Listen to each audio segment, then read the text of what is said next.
আটা ময়দা ছাড়া সামান্য তেলে কোনো রকম মশলা না দিয়ে রেশমের মতো নরম তুলতুলে সকালের জন্য স্বাস্থ্যকরযুক্ত একেবারে পারফেক্ট জলখাবার খুব সহজে মাত্র 10 মিনিট সময়ের মধ্যে এভাবে বানিয়ে নিন। আর খেতে খুবই টেস্টি, একদিন খেলে রোজ খেতে ইচ্ছে করবে। আর সেজন্য আমি প্রথমে এখানে মেজারমেন্ট কাপে 2/3 কাপ পরিমাণ মতো সুজি নিয়ে নিয়েছি।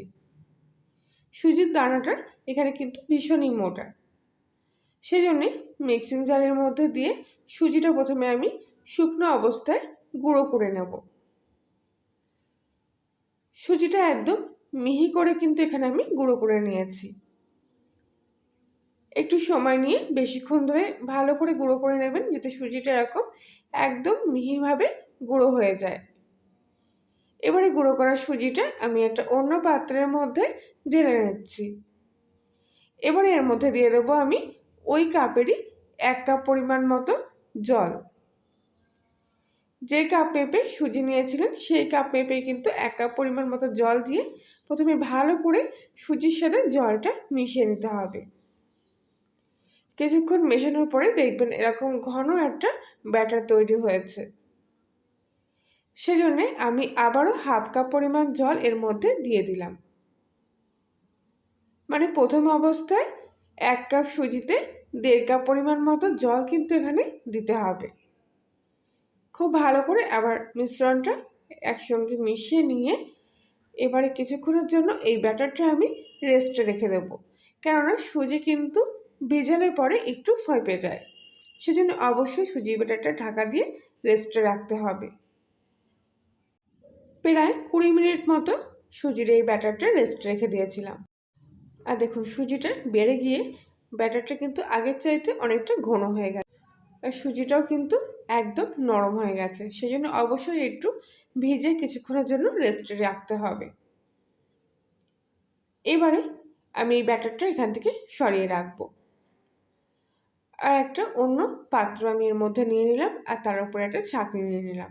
এই ছাঁকনির মধ্যে সমস্ত ব্যাটারটা আমি ঢেলে দিয়ে ছাঁকনির মধ্যে দিয়ে খুব ভালো করে ছেঁকে নেব। তাহলে সুজির মিশ্রণটা আরও সুন্দর হবে, আর সেই জন্যে জলখাবারগুলো খুব নরম আর মোলাম হবে। সেই জন্যে অবশ্যই কিন্তু ব্যাটারটা এইভাবে ছেঁকে নেবেন। একটা চামচ দিয়ে এইভাবে একটু নাড়িয়ে চাড়িয়ে দেবেন, নাহলে ঘন ব্যাটার তো, সেই জন্য ছাঁকনি দিয়ে কিন্তু সহজে পড়তে যাবে না। যেহেতু এটা সুজির ব্যাটার, তাই এর মধ্যে কিন্তু কোনো ফাইবার নেই। সেজন্য দেখুন আমি ছেঁকলাম, সবটাই কিন্তু এর মধ্যে পড়ে গেল। সুজির এই ব্যাটারটা এবার আপনারা নিজেরাই দেখলে বুঝতে পারবেন যে কতটা সিল্কি হয়েছে, একদম পুরো মাখনের মতো মোলাম হয়েছে ছাঁকার পরে। সুজির এই ব্যাটারটা এবার কিন্তু একটু ঘন বলে মনে হচ্ছে, সেজন্যে এর মধ্যে আবার একটু জল দিয়ে ভালো করে ব্যাটারটা একবার গুলে নিতে হবে। সেজন্য এখানে আমি আরও 1/2 কাপ পরিমাণ জল নিয়েছি। পুরো জলটা দিলাম না, অল্প করে জল দিলাম, তাহলে যদি ব্যাটারটা একেবারে পাতলা হয়ে যায় তাহলে কিন্তু জলখাবারগুলো একেবারেই ভালো হবে না। সেই জন্যে 1/2 কাপ পরিমাণ মতো জল দিলাম, আর তাতেই দেখুন ব্যাটারটা কিন্তু অনেকটা আগের থেকে পাতলা হয়ে গেছে। খুব ভালো করে জলের সাথে নাড়িয়ে চাড়িয়ে মিশিয়ে নেওয়ার পর এবার এর মধ্যে দিয়ে দেবো স্বাদ মতো লবণ। লবণের সাথে এবার আমি ব্যাটারটা আবারও একবার খুব ভালো করে মিশিয়ে নেব। যত ভালো করে মেশাবেন না, ততই দেখবেন জলখাবারগুলো একেবারে নরম তুলতুলে হচ্ছে। জলখাবারগুলো যখন তৈরি করবেন তখন কিন্তু একদমই বেশি সময় লাগবে না, তবে এই ব্যাটারটা কিন্তু একটু সময় নিয়ে ধৈর্য ধরে বানাতে হবে। এবার আমি ব্যাটারের ঘনত্বটা খুব ভালো করে বোঝানোর জন্য এরকম একটা চামচের উল্টো পিঠে খুব ভালো করে ব্যাটারটা লাগিয়ে নিলাম। সম্পূর্ণ ব্যাটারটা চামচ থেকে পড়ে গেলে এবার একটা আঙুল দিয়ে এরকম দাগ কেটে দিচ্ছি। দেখুন, আপনাদের তাহলে বুঝতে ভালো সুবিধা হবে আমার মনে হয়। ঠিক এরকমভাবে ব্যাটারটা কিন্তু তৈরি করতে হবে, একেবারে ঘনও না আবার একেবারে পাতলাও না। এই সুজি ব্যাটারটা কিন্তু পুরোপুরি আমার এখানে তৈরি হয়ে গেছে। এবার আমি অন্য একটা পাত্রের মধ্যে একটা ডিম ফাটিয়ে নিয়েছি। এর মধ্যে দেব সামান্য একটু লবণ আর সামান্য একটুখানি ম্যাগি মশলা। এখানে আপনারা যদি ম্যাগি মশলা না দিতে চান তাহলে মরিচের গুঁড়ো ব্যবহার করতে পারেন। এবার ডিমটা খুব ভালো করে এখানে ফাটিয়ে নিচ্ছি। তবে মশলাটা কিন্তু একদমই অপশনাল, আপনারা না দিলেও জলখাবারগুলো ভীষণ টেস্টি হবে।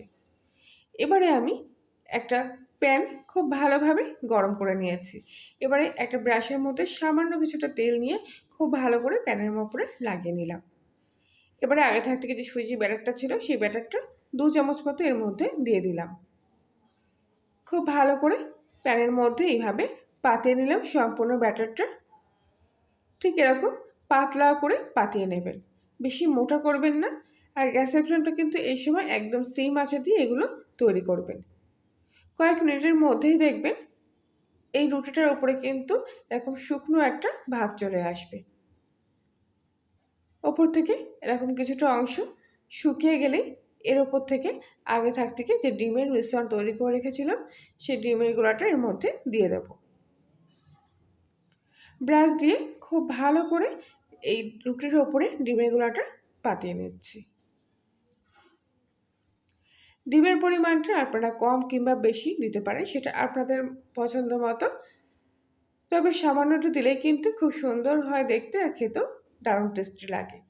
এমনিতেও সুজির পরোটা খুবই ভালো লাগে, তবু যদি একটু ডিমের গোলা এভাবে দেন তাহলে খেতে আরও ভালো লাগবে। এবারে একটা পিঠ হয়ে গেলে উল্টো পিঠটাও আমি উল্টে দিলাম। আর ঠিক এর ওপরেও একইভাবে ডিমের মিশ্রণ আমি লাগিয়ে দেবো। খুব সামান্য 2 চামচি করে ডিমের গোলা দিচ্ছি আর ব্রাশ দিয়ে এইভাবে কিন্তু লাগিয়ে নিচ্ছি। খেতে এত টেস্টি হয় এই জলখাবারগুলো যে একদিন যদি আপনারা বানিয়ে খান না, মনে হবে যেন রোজ বানাই। আর কোনো ঝামেলা ছাড়াই নির্ঝঞ্ঝাটে এই খুব সহজে কম সময়ের মধ্যে এগুলো তৈরিও হয়ে যাবে। ঠিক একইভাবে উল্টো পিঠটাও আমি এভাবে উল্টে দিয়ে ভেজে নেব। তবে সামান্য একটু তেল আমি আবার দিচ্ছি। তেলটা আপনারা চাইলে দ্বিতীয়বার নাও দিতে পারেন। যদি মনে করেন একদম কম তেলে খাবেন তাহলে একটু কোনো অসুবিধা নেই। উল্টে পাল্টে খুব ভালো করে 2 পিঠ পরোটাটা ভেজে নিয়েছি। এবার আমি এটা তুলে নিচ্ছি এখান থেকে। বাকি সুজির গোলাগুলো দিয়েও আমি ঠিক একইভাবে পরোটা বানিয়ে নেব। তবে দ্বিতীয়বার পরোটাটা দেওয়ার আগে প্যানটা খুব ভালোভাবে একটু পরিষ্কার করে নেবেন খুন্তি দিয়ে। আর দ্বিতীয়বার দেওয়ার সময় আর তেল দেওয়ার কোনো দরকার নেই। ওই প্যানের মধ্যেই শুকনো অবস্থায় গোলাটা এইভাবে দিয়ে আবার ঠিক সেমভাবে পরোটাগুলো এইভাবে তৈরি করে নেবেন। আশা করছি আজকের রেসিপিটি সম্পূর্ণ দেখার পর আপনাদের ভালো লেগে থাকবে। ভালো লাগলে প্লিজ লাইক শেয়ার কমেন্ট করে জানাবেন। আর আপনি যদি কলিনের রান্নাঘরে নতুন সদস্য হয়ে থাকেন তাহলে প্লিজ চ্যানেলটি সাবস্ক্রাইব করে পাশে থাকবেন। আর পাশে বেল আইকনটি প্রেস করবেন নতুন কোনো ভিডিওর আপডেট পাওয়ার জন্য। কথা বলতে বলতে দেখুন এই পরোটাটা কিন্তু একেবারে ভাজা হয়ে গেছে। এবার এটাও আমি কড়াই থেকে তুলে নিলাম। এখানে আমি এখন 2টো পরোটা ভেজে নিলাম, বাকিগুলো পরে ভাজবো। সবাই মিলে যখন একসঙ্গে খাবে তখন গরম গরম যদি ভেজে এগুলো দেওয়া যায় তাহলে খেতে বেশি ভালো লাগবে। এত নরম হয় এই পরোটাগুলো যে একবার ভেজে যদি আপনি সারা দিন এইভাবে রেখে তাহলেও কিন্তু এগুলো শক্ত হয়ে যাবে না, ঠিক এখনকার মতনই এরকম নরম তুলতুলে থাকবে। বাচ্চাদের স্কুল কিংবা অফিসের টিফিন বক্সের জন্য কিন্তু এগুলো একেবারে পারফেক্ট। খেতে যেমন মুখরোচক তেমনি স্বাস্থ্যকর, আবার সহজে শক্তও হয়ে যাবে না। খুব ঝটপট আপনারা তৈরিও করে নিতে পারবেন।